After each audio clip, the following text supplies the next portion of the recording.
We go home to rest, but our minds never arrive. The phone becomes the last thing we see, and the first thing that owns our attention. Even surrounded by people, we're alone together, not disconnected from the world, disconnected from each other. Our homes used to protect us from the outside world. Now the outside world lives inside our pockets, always loud, always present. Phones don't steal time, they steal moments. Moments we'll never realize we're the last of their kind.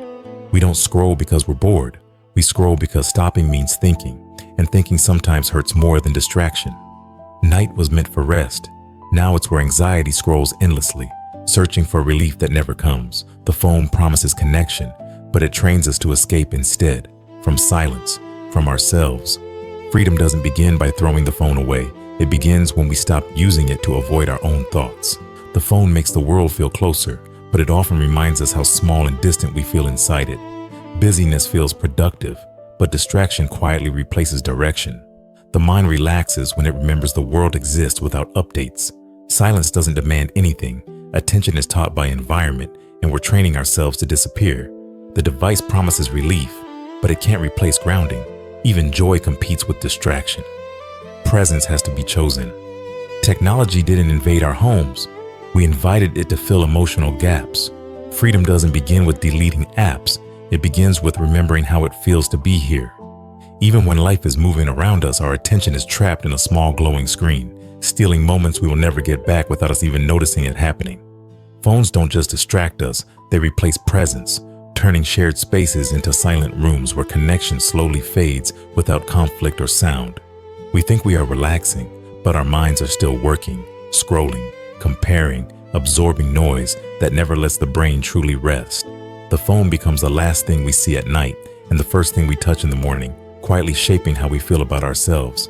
Surrounded by people, yet mentally alone, we move together physically while drifting further apart emotionally every single day. Life keeps happening outside the screen, but we miss it because the digital world feels easier to control than real emotions. Every notification demands attention, slowly training the brain to crave interruption instead of peace, urgency instead of depth. The moment we step away from the screen, discomfort appears first, but that discomfort is often the doorway back to clarity. We used to sit in silence and let stories move us. Now we carry stories in our pockets so we never have to feel our own. Endless options don't give freedom.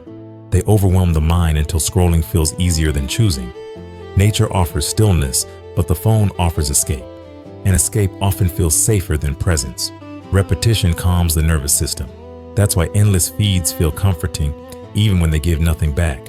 When there's nothing around us, the phone becomes something. It fills space without asking us to be present. The bigger the space, the louder the mind gets. So we shrink our world down to a screen we can control. Even at heights meant for wonder, distraction pulls us inward.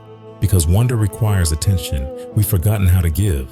Phones don't steal our time. They quietly replace moments we no longer know how to sit with.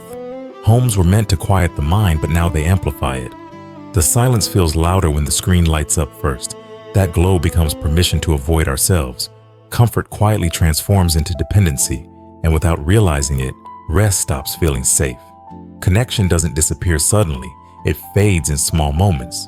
Shared spaces exist, but shared attention does not. The brain learns to split itself. Presence becomes divided until it no longer feels natural, and togetherness turns performative. Creativity dies quietly in competition with distraction. The mind wants depth, but the screen offers speed. One asks patience, the other demands nothing.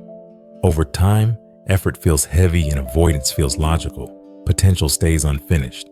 The first thing we reach for shapes the rest of the day.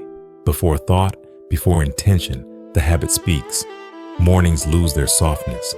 Awareness is delayed, and the mind wakes up already tired. Crowds used to feel alive. Now they feel quiet. Everyone is present physically, absent mentally. The screen becomes a private escape in public spaces.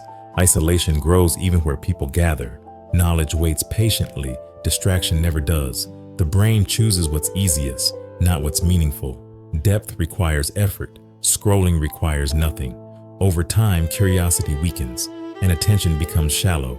The phone promises relief, but delivers restlessness. Each swipe delays the feeling we're avoiding. Stillness becomes uncomfortable. Thought feels dangerous, so we keep moving without direction. Escaping the phone isn't about control, it's It's about awareness. The moment you notice the habit, the grip loosens. Attention is the architecture of your life. What you feed grows stronger, and what you pause finally gives you back yourself.